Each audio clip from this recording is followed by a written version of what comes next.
Okay, in this video, I'm going to defend my favorite mascot in the Persona franchise, Morgana. I think he gets a little too much hate, and I'm here to defend him.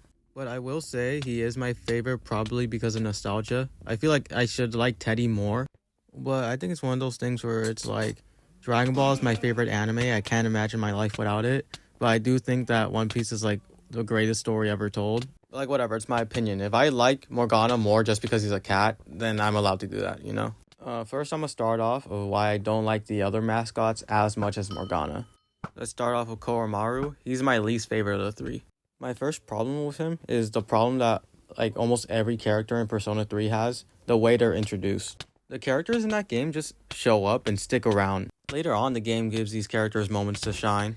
Like Junpei, for example. He just kind of shows up, but later he gets an amazing story arc that I love. But first impressions I think are very important to a character, which is why I like Ryuji more. Same thing with Koromaru. He just kind of showed up. He might do something cool later. I don't know. I haven't beat the game yet. But for now, he's just kind of there until the plot wants him to do something cool later on. I like his backstory. It's based off a real dog in Japan. I forgot his name. I forgot the dog's name, but I watched his movie when I was little. I think it's cool that he's based off a real dog from Japan, but at the same time, it's not an original backstory, so I feel like we should take off some points. He also doesn't speak because he's a normal dog, unlike the other mascots.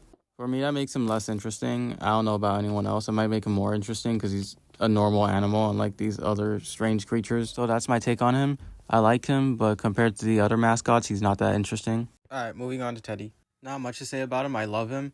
You know, he's super important. He's the bridge between the normal world and the TV world. He could also sniff people's scent, so the characters aren't lost. So he's pretty much like the map to the second world. He explains the rules of the world, so the characters don't have to figure stuff out themselves. Super important. I love him 10 out of 10. Though I do think his voice is kind of annoying. It's iconic, but like, I feel like it's a preference thing because I know a lot of people find Morgana's voice annoying. I don't find his voice annoying at all. I find Teddy's voice way more annoying in my opinion. Okay, Morgana defending time. Let's get the big thing out of the way. People don't like Morgana because he's a pervert, which isn't a big deal to me. A lot of Persona characters are perverts, including Junpei, and he's a fan favorite. I see people hating on Morgana for being a pervert. I usually see this scene. Ow, ow, ow! This road's so bumpy! I can feel it.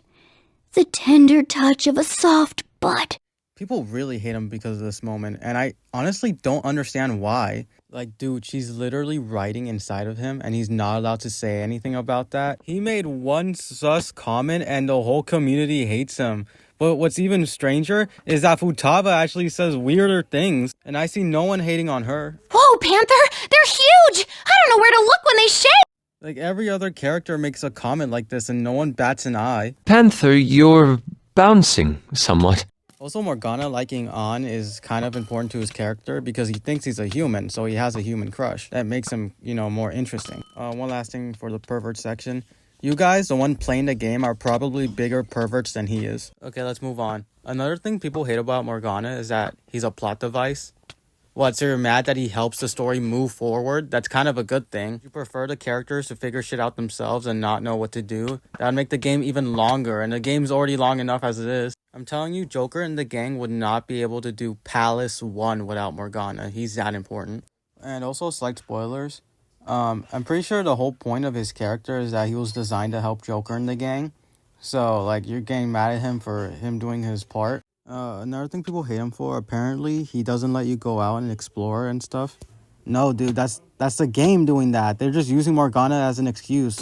It's gonna do that no matter what. It's literally a part of the game where Morgana leaves for a bit, and the game still doesn't let you go out because that's just what it wants, dude. That's not his fault. Anyways, that's all I have to say. I love Morgana, but you guys like who you like. You know, if you like Koromaru more, you know, I don't really mind. It's your preference. I personally really like Morgana. I just thought he was getting too much hate, so I made this video to defend him. I hope he gets less hate. That's it. See ya.